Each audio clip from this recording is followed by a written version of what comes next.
Um, hey, welcome. This is Dr. Paul Dyer. Welcome to Bridges Live. And of course, you can catch Bridges Live every Monday here on iHeart and iTunes Radio, or you can also catch it on Apple Podcasts or download it anywhere you can see all the Apple products and podcasts. Of course, Bridges Live, I like to bring you from here to there. You know, I've been doing Bridges Live now for a couple of years, and I'm so amazed about all the guests I'm able to have on, and really about connecting to people in service about what they're doing. Remember, if you ever want to support Bridges Live, you can always contact me at Dr. Paul W Dyer at gmail.com or drpaulholisticscience.com. All my sponsors and support, I really are blessed to have people who believe in me or believe in the product and the content we do here on Bridges Live. So again, we have a guest, Mowlid Aden. So please introduce yourself to Bridges Live. Thank you very much for having me on here. First of all, my name is Mowlid Aden, and I'm a certified cybersecurity professional and also a member of the Parliament for the State of the African Diaspora, and a founder and actually co-founder of a recruitment agency here based in Ohio, and so therefore I'm actually glad to be on here. Thanks very much for hosting me on here. Thank you. So let's talk about the African Parliament and the role you play. Because, you know, people who listen to this, whether it be black or white, or people who just don't know, let's explain what what it is and what it is that they're trying to accomplish. Because I know, but many people just don't know. Yes, thank you very much. That's a good question. As for the State of the African Diaspora, and their purpose is to basically mobilize the diaspora worldwide. And if you look at the statistics, there's 350 million diaspora around the world. Yes. African diaspora. So having the opportunity to mobilize everybody, and we can, if everybody comes together with a single goal in mind, which is to uplift the African continent here, and to go back home, to have a home to go back to. Me being personally an immigrant, I've known my whole life, I've been an immigrant moving from one country to another country, you know. I want to feel the security of saying, okay, I do have a home to go back to, you know. So that's what the goal of the State of African Diaspora is, to basically give everybody the opportunity to go back home, invest back home, and, you know, build something, and to uplift, you know, give opportunity to these people, to a lot of people who do not have, you know, the privileges of, you know, to education, to all these other small things that a lot of people take for granted. You know, and I know I don't want to continue to have this, but one of the things about diaspora is it means that when people are separated from their homeland, and there's a lot of people who have been separated from their homeland either by choice or by being pushed out. When we talk about Africa diaspora, it's that we want people, like you said, to have a homeland to go back to so they can start again, right? Absolutely. Yep. Yeah, I mean, these are people like as you just mentioned. Some of them were forced, you know, to leave their hometowns due to either war or due to you know, circumstances that they could not have controlled, and some of them, you know, from dating back to around 400 years back, you know, they were taken against their will. So they've lost their connection to their motherland. They've lost the connection to their roots. So this is basically trying to give them an opportunity to go back to their culture, to learn what they, you know, that they do have a home. They do have, you know, a family back home. They do have heritages that go back. You know, they're going to be welcomed. You know, to give them the opportunity to actually see, okay, this is a place you can actually build something from. You know, a lot of African Americans, and even I would say including myself, I personally never thought of Africa as my home because of the separation that I have been from my homeland or from the motherland. And a lot of Black America has felt that way. Have you come across that yourself? Absolutely. I mean, being pushed out by civil war from my own birthplace, you know, I've actually been one of those people to actually firsthand experience this. So, I mean, I've always had the sense of, okay, I need to go back home eventually. And I do have, you can say I do feel homesick, basically. And a lot of people, they've disconnected from their heritage. They've disconnected from their ancestors. They don't know where they come from. And nowadays, whenever I interview someone, and I do interview a lot of people sometimes, I ask them, have you ever considered going back home? But the whole, the way things are portrayed nowadays, whoever controls the narrative controls the people, apparently. Right. So when they hear of Africa, all they hear is of diseases and third world country and poor places and dangerous places, your life is going to be in danger, this and that. That's what they're being told. So again, it's all about the narrative. Whoever controls it controls, the people, basically. And so I try to advise them, okay, have you seen it for yourself besides of what you've heard, whether it's from the media, whether it's from an article, whatever it is, have you tried to investigate and see what Africa is from behind the scenes? And when they tell me no, I try to show them a clip and try to see, okay, this is what I have visited so far, and this is what I remember, and this is the story how I remember it back home. And when they see it, they're like, okay, I would love to take a vacation there. And this is what the state of African Diaspora is standing for, to give people the opportunity to go back and see things for themselves instead of just believing the narratives as it comes to them, basically. We have a lot of misinformation and I think we have a couple things, and a lot of people know that I teach emotional reaction training, emotional science, and the science of the living sciences. And I understand that people feel so disconnected from something they know very little about. And to connect those people, to connect people to a land, do you find that difficult? To connect people to the land. Sometimes it could be difficult. I mean, you really cannot erase, a lot of these things that have been instilled in a lot of people from a young age, saying, okay, there's a lot of violence in back home, in your home country. You can, or even immigrants who have moved here, due to the, all the stuff they've been fed, right. They decided to leave behind their personalities, to leave behind their cultures, to leave behind their identities, And this is all, a result from, colonization back then. They still have that colonial mindset, yep. Mentality. I mean, like thinking there's another race that's superior to you. Okay, your culture is not that good. Why don't you adapt to this culture instead? They don't understand the value and the uniqueness of their own culture. I've written a paper on tribalism and how toxic tribalism hurts us. In a lot of the African countries, a lot of people who are very connected to their roots, they do have this sense of tribalism, and it can become very toxic. Have you ran across toxic tribalism? Absolutely. I mean, considering I come from Somalia, and that's where a lot of, there's a lot of tribalism over there. But again, it's like I do not, I control. When an information comes to me, I don't just accept the narrative the way it comes to me. I actually control what I accept and what I do not accept. So whenever I hear something or somebody tries to tell me something about tribalism, I tell them, pause, give me 1 second. I investigate it, all right? So if there's nothing, actual facts or proofs, identifying this to be something of truth, I just denounce it and I reject it. And as for tribalism and stuff like that, honestly, if you allow it to get to you, that's all it is. And I personally, I grew up, my parents instilled in me, to not accept that from anybody else. Also to use it for something that's good.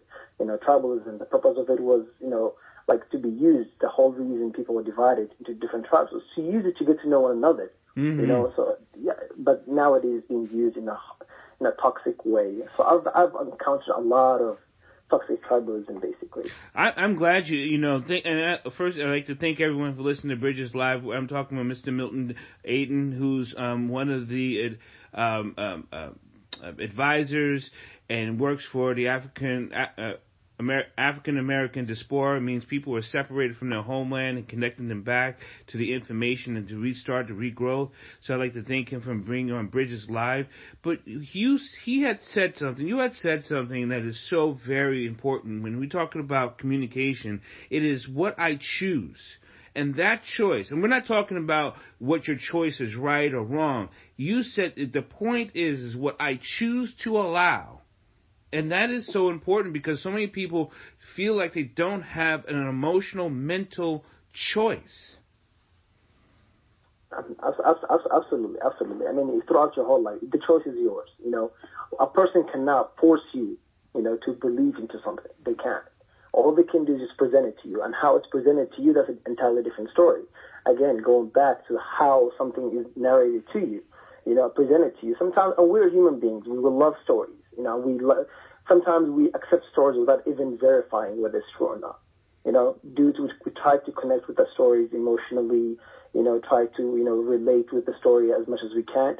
So if you allow such things to get to you, I always like to inform people, even when I'm talking to different organizations, I try to inform them. Again, even in a toxic work environment, it's all about what you allow it. If you allow people to treat you a certain way, they'll continue treating you that way.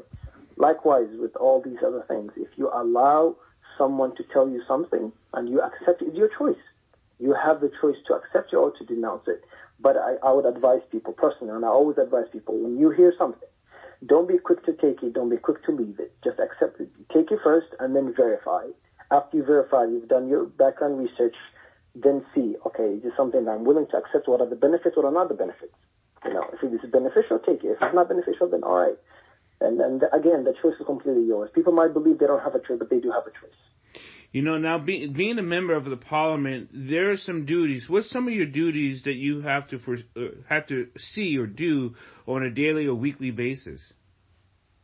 Honestly, as a member of the Parliament, my role currently right now allows me to interact with the Prime Minister and try to oversee some projects. And right now we're working together and trying to mobilize everybody, trying to create projects. So far, we've started a lot of projects. We were able to retrieve some of the artifacts that were stolen from Africa, stolen from Africa years back, So Europe, so far has agreed, France actually so far has agreed to give back some of these artifacts. We're right now trying to reach out to some of the, the organizations in the United States to also, give back some of the artifacts that were stolen. In which currently there are documented proofs of when it was taken out and where it was brought. So there are certain things that we're digging up, trying to get those artifacts back so we can restore at least something that's our home country and try to build from there on. So many things have been stolen from the African country, the African nation, the African people, the American black people. Things have been stolen from artifacts through what you call their hearts, through emotions, through genetic coding. So many things, and you're working on just these pieces. It's like a puzzle. We got to keep bringing back these pieces for no matter what pieces they are that has been taken away for profit, right? A lot of this stuff has been used because of profit, because of greed. What did you find most disgusting about when you're doing your research and trying to get these things back? What have you come across that you were like, I can't believe this has happened? Honestly, throughout all the research we've been doing of a lot of these artifacts, it was during the raid of the Benin Kingdom.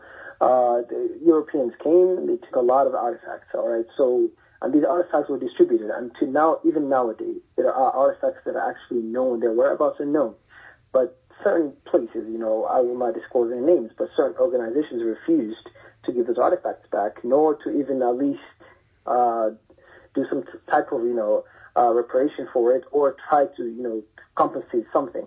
They refused. And I was like, okay, I can't believe this is actually happening, And so they were actually proud to have it there. I understand they want to give people the opportunity to actually see different cultures and, witness it, but they don't understand. That is a piece of history for an entire continent. That is a piece of history. So they need to understand from that perspective. These artifacts, these are actual historical, artifacts for people. It completes someone's culture, and that's a piece of their culture you've stolen from them. Do you want to talk about the history of the Benin Kingdom and what people don't know about the kingdom itself?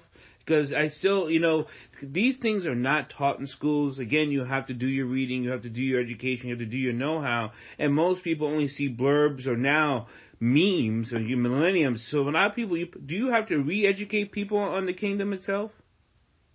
Honestly, the best thing I would like to inform people all the time is to educate themselves as much as they can. Do a lot of reading, do a lot of research. Like I said before, whoever controls the narrative controls the entire where the story goes. So and nowadays we send our children to school. We don't know who's teaching them. We don't know what they're teaching them. So I would always like to inform people, okay, be aware of what's being fed to your children. Because if I wanted to create a Pan-African, organization, or bring Africa back to to be all just under one, I would try to educate the young ones as much as I can. And likewise, if you just send your children to school all the time. You don't know what's being fed to them, So again, I would like to tell everybody, just be informed, do a lot of research, because a lot of stuff is not being relayed to you. A lot of information is being kept hidden from the people, And yes, a lot of people have a lot of different privileges, but the number one thing that's stolen from them is the privilege to know the truth. That's the thing. And and as long as you keep the truth from people, and here's the thing, I think sometimes truth are hidden in plain sight. We know that's one of those little spy movie type things, the easiest thing to do is hide it in plain sight. And these things that have been taken has been hidden in plain sight in people's homes and in theaters or in even museums. Are you having problems with getting it from the museums? Certain museums, we've had some encounters with them. They were having a bit of a difficulty, and we're still waiting for some of them to give back an answer on whether they're willing to actually, give those artifacts back or not. Because from the loot of 1897, a lot of these artifacts, right now, they're actually in plain sight. Some of them are in plain sight, and we're able to locate them, but getting them back has become quite a challenge. Getting them back has become quite a challenge, honestly. But we're working on it. So how can people help? How can people be more informed about the African Diaspora? The best way for people to help is for them to wake up and be informed, and join the movement, because this itself is a movement. This state of the African diaspora is actually a country without borders. We're able to recruit so many different people, and everybody's willing to help. And that the willingness to help itself is a help. It's a tremendous help itself. So we're having everybody reach out, try to contact with us, and trying to see how they can help. There are different missions. There are different projects. Currently I'm working on a digital university for all of Africa. DUA, Digital University for Africa. And we're working with the African Union to try to get them to implement these projects and working with them currently. So people can be tremendous help by, through donations, through being waking up to the reality of things, to not accept the narrative the way it comes to them, but to investigate. And also to stick together, as the African proverb that says, if you want to go fast, go alone. If you want to go far, go together. So the best way we can make Africa go far is by going together. So everybody has to be united. Everybody has to be under the same, mindsets, basically. Yeah, as long as we can stay under the same umbrella, the same flag, and move in the same direction, we are stronger as a people together than we are separate. Absolutely. That is correct. Yes. Doing the education for the digital education, because so many people are at home now, from these schools, these education places here in the United States, and their homes. So being a digital education is can move a lot of things forward easier. And are you having difficulties putting together the school itself, or where is it at in the project? Honestly, right now it's in the first stages of it. It's being planned out. Plans are being laid down. I personally have my own private school, somewhere. It's in Nigeria, and it's called Global Studiari Global, and this is an opportunity to actually get everybody to try to implement what they learned, and trying to give them cybersecurity perspective. We try to give them some background on technological advances and stuff like that. And as for the digital university, we're working on the curriculums right now, trying to cooperate with some universities outside of Africa to try to do some donations as much as they can, whether it's information or whether it's financial wise. But currently some of the challenges we've been met with is just trying to get the funds, basically. And this is an organization that is not being funded by just by a government at all. And this is all for the people, and the people have to partake in all of these activities as well. That is the only way it's going to go far. How can people get a hold of you or look into more information about the being either a part or helping the African Diaspora? Or we have a website, and we have a website, the stateoftheafricandiaspora.com. If people reach out to it, they can reach out to the Prime Minister. They can get a hold of any one of us. People can get a hold of me via my LinkedIn. It's open. It's open for everybody. Anybody can add me. Anybody can talk to me. I respond to everybody, however, as fast as I can. And that's how you and I connected. So it's like every single person they can access. They have full access to to reach out whenever they want to and give us advices and ideas. Because this is a country we're trying to build for everybody. And that's the one thing I hope people really understand from listening to this. And again, I'd like to thank Mr. Milton Aden, for coming on Bridges Live with me, Dr. Paul. Is that all my shows have the same theme, and this is about unity, action, and work. It's about understanding of what I like to bring understanding. Well, first, you have to bring some type of knowledge, and knowledge is information. And after you get the information, now it's understanding what we're talking about. After you get the understanding, hopefully then you can put yourself into an action. So I always go information, understanding, action. But don't just do action without fully being engaged in your personal truth, your understanding. So I hope this podcast helps you and you can use it, and I'm glad you were able to come on. Is there anything you'd like to say to Bridges Live? Absolutely. I would honestly say continue doing the work you're doing and trying to, to inform people as much as you can. And, honestly, I would like to tell people one last thing. History. Learn your history. Learn your history. Because if people do not learn from the history, they're doomed to repeat it again and again and again. Whenever an organization or a country decides to wake up and try to take back control of their country, something happens. Why does something happen all the time? This is through our history. Learn your history. A lot of people complain, okay, life is mysterious. Well, life isn't a mystery if you know your history. So you need to learn your history. Absolutely. That's I love it. It's not a mystery if you learn something. How can that's so funny. It's like I don't know anything about being afraid of the dark. And metaphorically, if you're afraid of the dark, that means you haven't turned on your internal light. And once you turn on your internal light, and I believe in waking up, waking people, being the awakening of consciousness, being awakened of your genetic code and what your heritage and what your people have done before you and what your people would do after you. Absolutely. That's deep. Yep. So, the best way to enlighten someone is to give them a book. Try to help them understand things. Yes, we weren't there to witness, what happened historically. But what we can do is, the best thing we can do is read about them. And try to understand it from their perspective. This is what happened. All right? Since we know what happened, let's try our best not to repeat it again. And so long as people are learning their history and people are well informed, you'll be able to take back control of the narratives, basically. How's your family been? I know everyone's going through this corona issue and pandemic, and I don't like to use the word pandemic, but how's your family in the States and how's your family back home doing?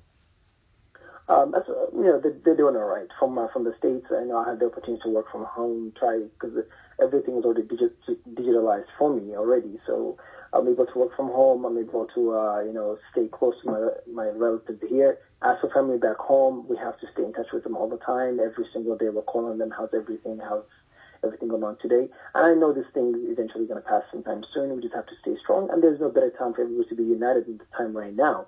Everybody has a common enemy. We have a common goal. We have, it's about survival right now. And this is the best chance for everybody to unite again and try to do something for back home for their country and try to, partake in this movement towards the future, basically. We don't, I have friends all over the world and I talk to them I'm talking to a friend, just yesterday, or very early morning in Tanzania.